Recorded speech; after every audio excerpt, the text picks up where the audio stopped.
So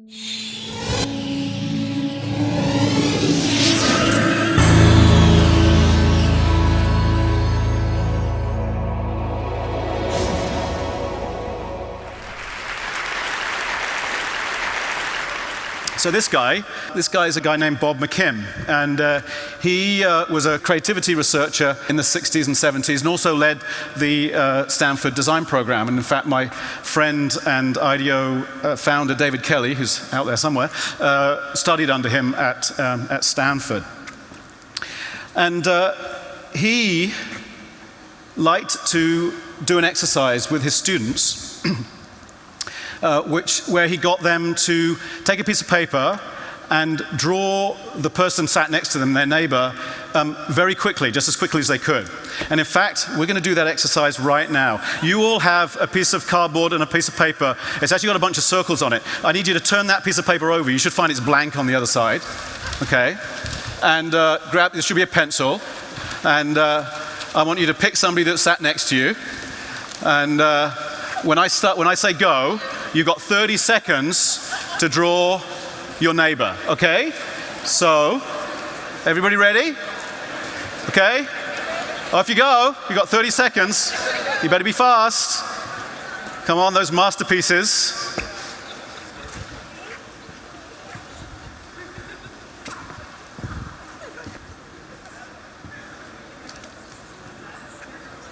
Okay, stop. All right, now. Yes. Lots of laughter. Yeah, exactly. Lots of laughter, quite a bit of embarrassment. Am I hearing a few sorries? I think I'm hearing a few sorries. Yeah, I think I probably am. No, and that's exactly what happens every time you do this with adults. And McKim found this every time he did it with his students, he got exactly the same response. Lots and lots of sorries. And he would point this out as evidence that we fear the judgment of our peers, and that we're embarrassed about kind of showing our ideas to people we think of as our peers, to those around us. And that this fear is what causes us to be conservative in our thinking. So we might have a wild idea, but we're afraid to share it with anybody else. Okay, so if you try the same exercise with kids, they have no embarrassment at all. They just quite happily show their masterpiece to whoever wants to look at it. But as they learn to become adults, they become much more sensitive to the opinions of others, and they lose that freedom, and they do start to become embarrassed. And in studies of kids playing, it's been shown time after time that kids who feel secure, who are in a kind of trusted environment, they're the ones that feel most free to play. And if you're starting a design firm, let's say, then you probably also want to create a place where people have the same kind of security, where they have the same kind of security to take risks, maybe have the same kind of security to play. Before founding IDEO, David said that what he wanted to do was to form a company where all the employees are my best friends. Now, that wasn't just self-indulgence. He knew that friendship is a shortcut to play. And he knew that it gives us a sense of trust, and it allows us then to take the kind of creative risks that we need to take as a designer. And so that kind of decision to work with his friends, now he has 550 of them, was what got IDEO started. And our studios, I think many creative workplaces today, are designed to help people feel relaxed, familiar with their surroundings, comfortable with the people that they're working with. I mean, it takes more than decor, but I think we've all seen that creative companies do often have symbols in the workplace that remind people to be playful, and that it's a permissive environment. So whether it's this microbus meeting room that we have in one of our buildings at IDEO, or at Pixar, where the animators work in wooden huts and decorated caves, Or at the Googleplex, where it's famous for its volley beach ball courts and even this massive dinosaur skeleton with pink flamingos on it. Don't know the reason for the pink flamingos, but anyway, they're there in the garden. Or even in the Swiss office of Google, which perhaps has the most wacky ideas of all. And my theory is that's so that the Swiss can prove to their Californian colleagues that they're not boring. So they have the slide, and they even have a fireman's pole. Don't know what they do with that, but they have one. So all of these places, have these symbols. Now, our big symbol at IDEO is actually not so much the place, it's a thing. And it's actually something that we invented a few years ago, or created a few years ago. So it's a toy, and it's called a finger blaster. And I forgot to bring one up with me. So if somebody can reach under that chair that's next to them, then you'll find something taped underneath it. That's great. And if you could pass it up, thanks, David. I appreciate it. So this is a finger blaster, and you will find every one of you has got one taped under your chair. And I'm going to run I want to run a little experiment, another little experiment. But before we start, I need just to put these on. Thank you. All right. Now, what I'm going to do is I'm going to see how many. I can't see out of these. Okay. I want to see how many of you at the back of the room can actually get these things onto the stage. So the way they work is, you just put your finger in the thing, pull them back, and off you go. So. Don't look backwards. That's my only recommendation here. So I want to see how many of you can get these things on the stage. So come on. Here, there we go. Thank you. Oh, I had another idea. I wanted to. There we go. There we go. Thank you. Not bad. No serious injuries so far.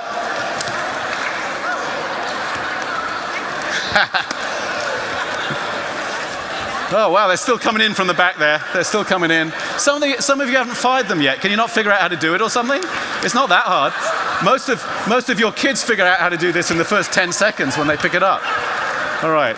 This is pretty good. Okay. All right, let's, well, I suppose we better, I ought to clear these up out of the way, otherwise I'm going to trip over them. All right. So the rest of you can save them for when I say something particularly boring, and then you can fire at me, okay? All right. I think I'm going to take these off now because I can't see a damn thing when I've... All right. Okay, so... that was fun. All right, good. So, okay, so why? So we have the finger blasters, other people have dinosaurs. Why do we have them? Well, as I said, we have them because we think maybe playfulness is important. But why is it important? We use it in a pretty pragmatic way, to be honest.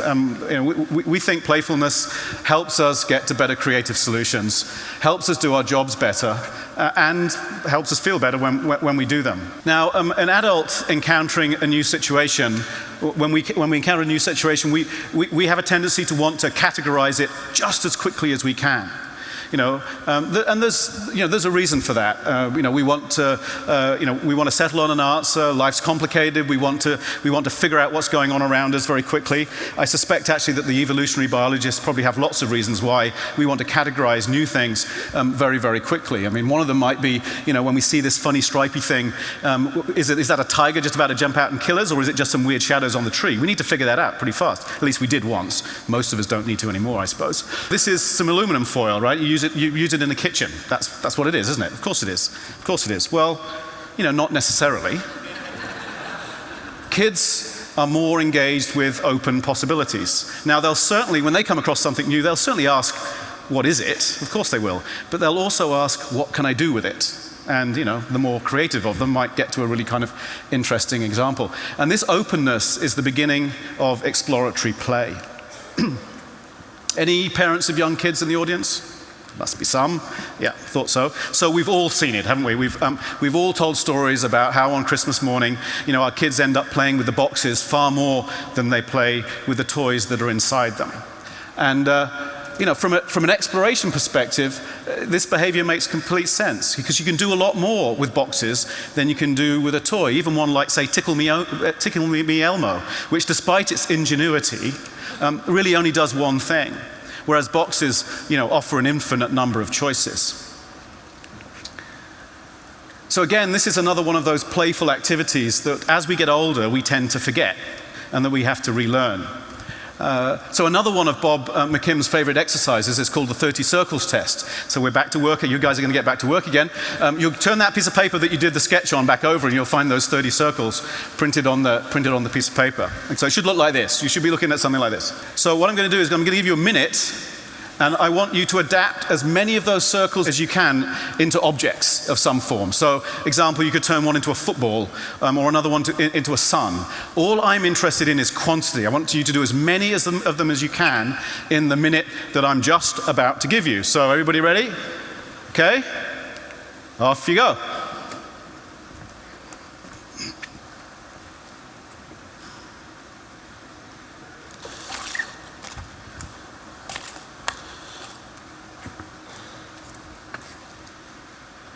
Okay, put down your pencils, as they say. So who got more than 5 circles figured out? Hopefully everybody. More than 10, keep your hands up if you did. 10, 15, 20. Anybody get all 30? No? Oh, somebody did, fantastic.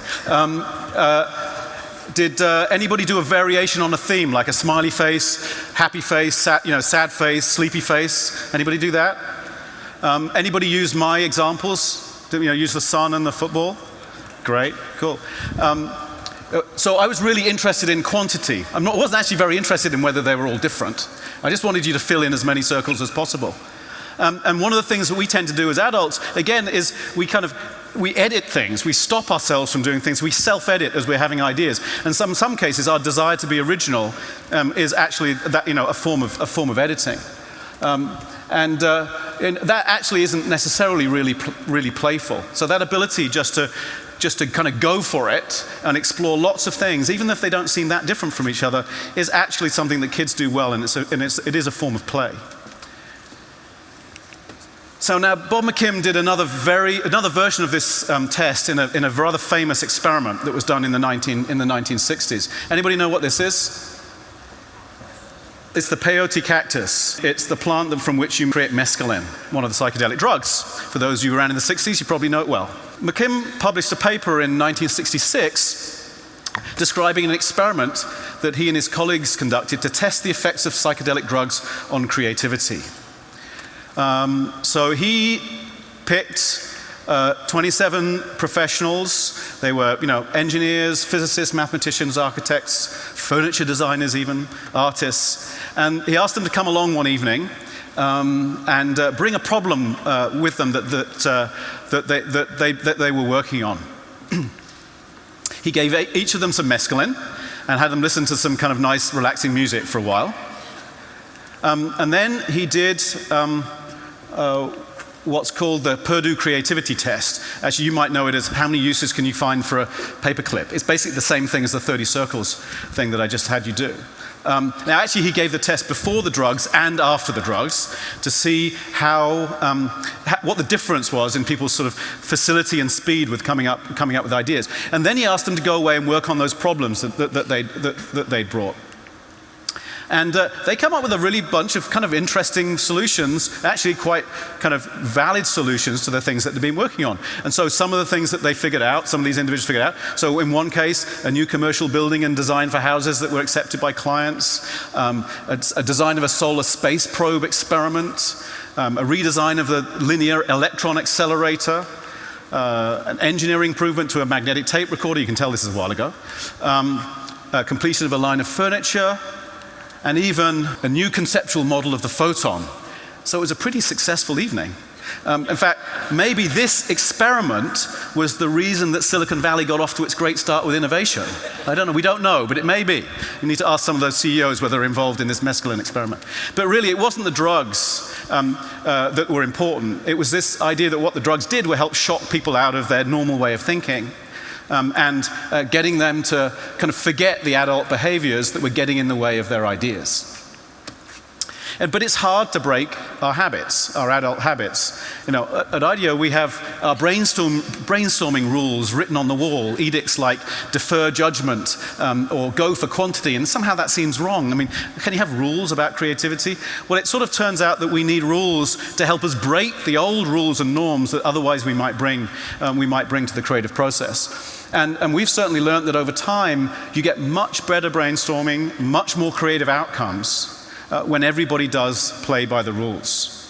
Now, of course, many designers, many individual designers, achieve this in a much more organic way. I think the Eameses are wonderful examples of experimentation.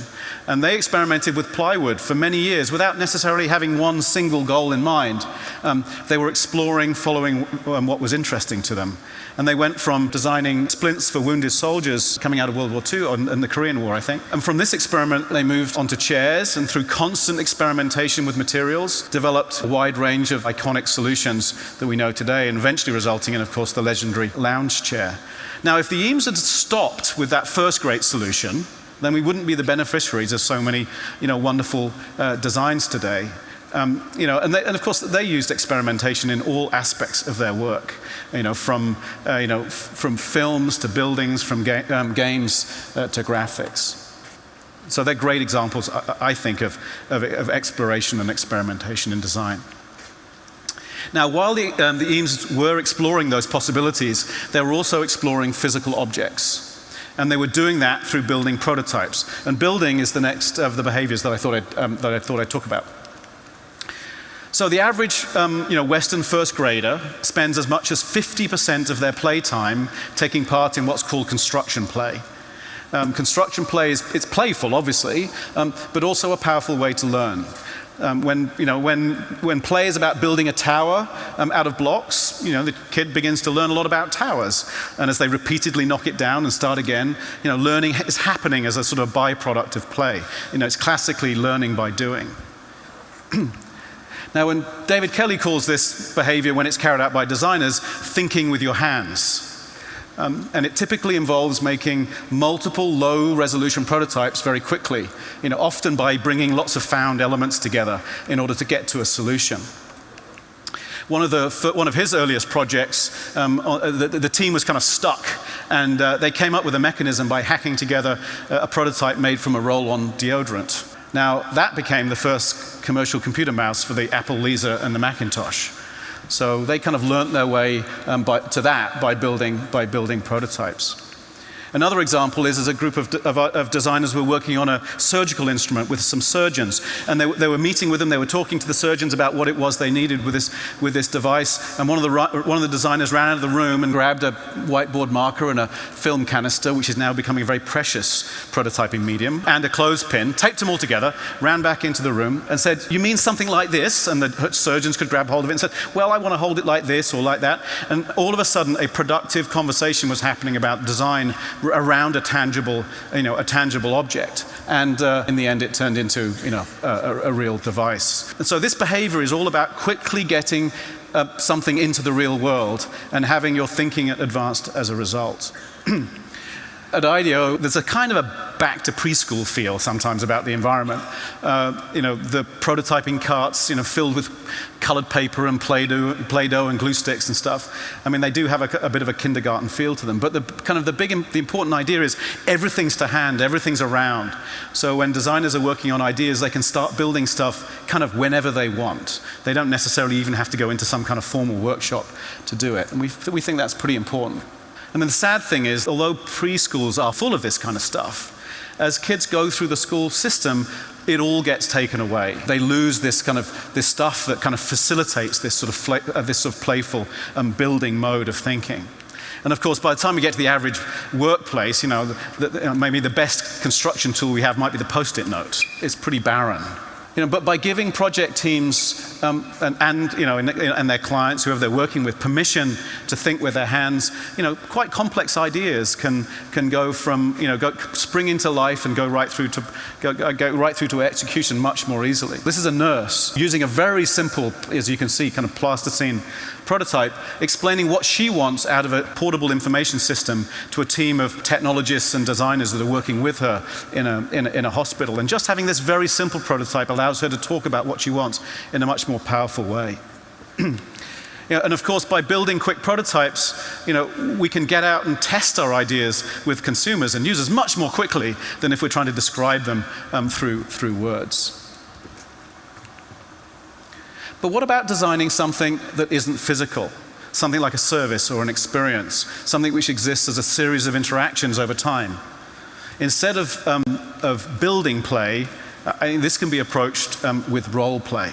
So if you're designing an interaction between two people, such as, I don't know, ordering a food at a fast food joint or something, you need to be able to imagine how that experience might feel over a period of time. And I think the best way to achieve that and get a feeling for any flaws in your design is to act it out. So we do quite a lot of work at IDEO trying to convince our clients of this. They can be a little skeptical. I'll come back to that. But a place, I think, where the effort is really worthwhile is where people are wrestling with quite serious problems. Things like, education or security or finance or health. And this is another example in a healthcare environment of some doctors and some nurses and designers acting out a service scenario around patient care. But many adults are pretty reluctant to engage with role play. Some of it's embarrassment, and some of it is because they just don't believe that what emerges is necessarily valid.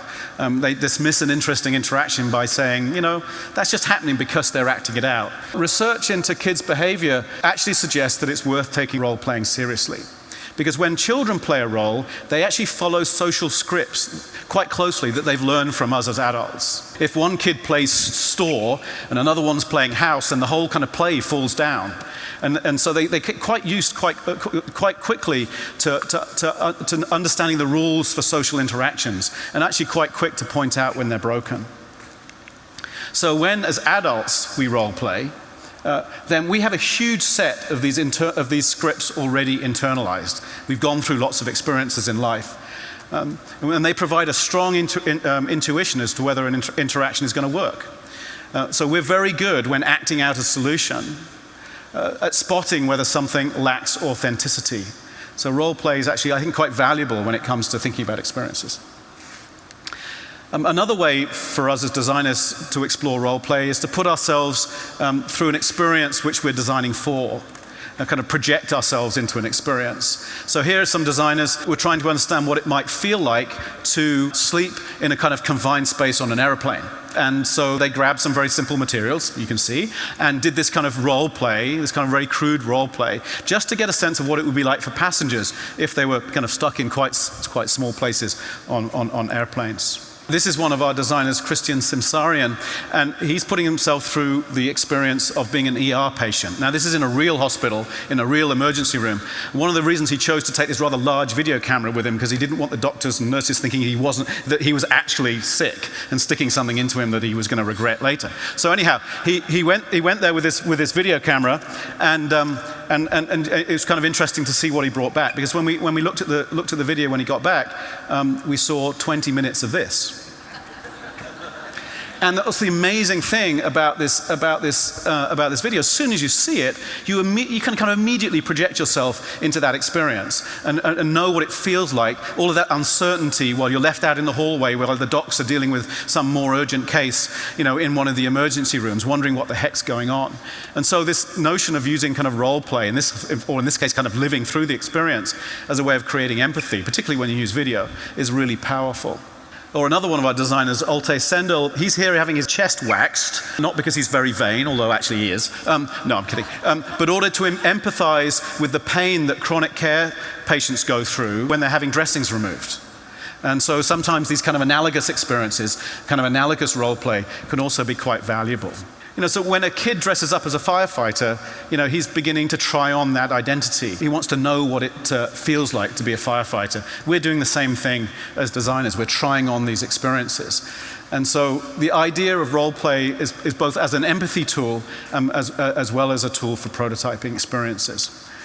And, we kind of admire people who do this at IDEO anyway, not just because they lead to insights about the experience, but also because of their willingness to explore and their ability to kind of unself-consciously surrender themselves to the experience. In short, we admire their willingness to play. So, playful exploration, playful building, and role play.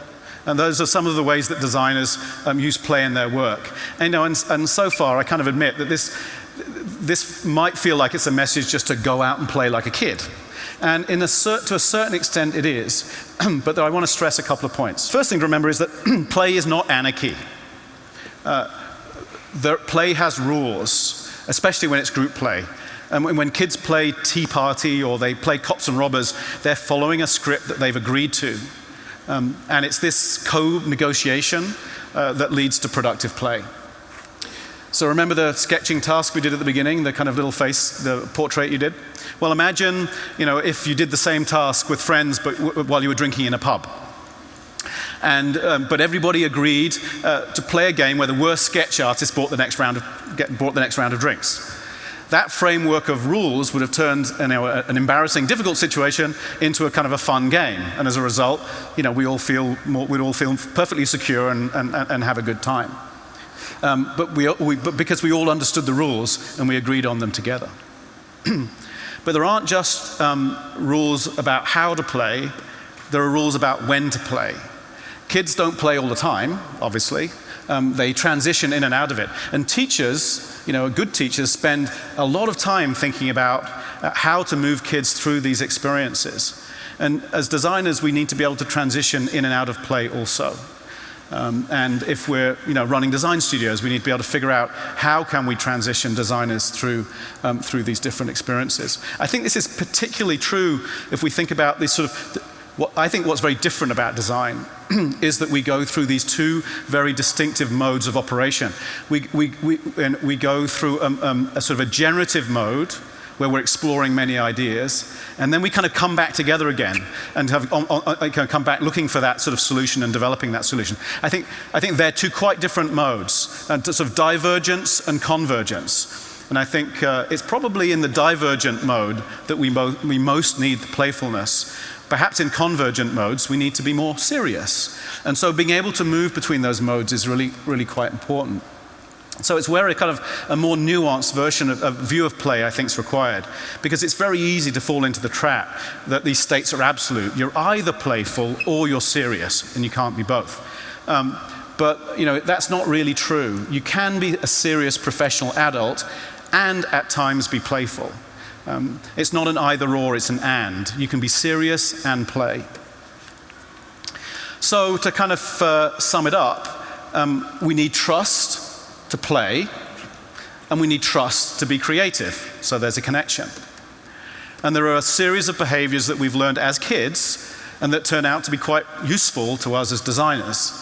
They include exploration, which is about going for quantity, building and thinking with your hands, and role play, where acting it out helps us both have more empathy for the situations in which we're designing and to create services and experiences that are seamless and authentic. Thank you very much.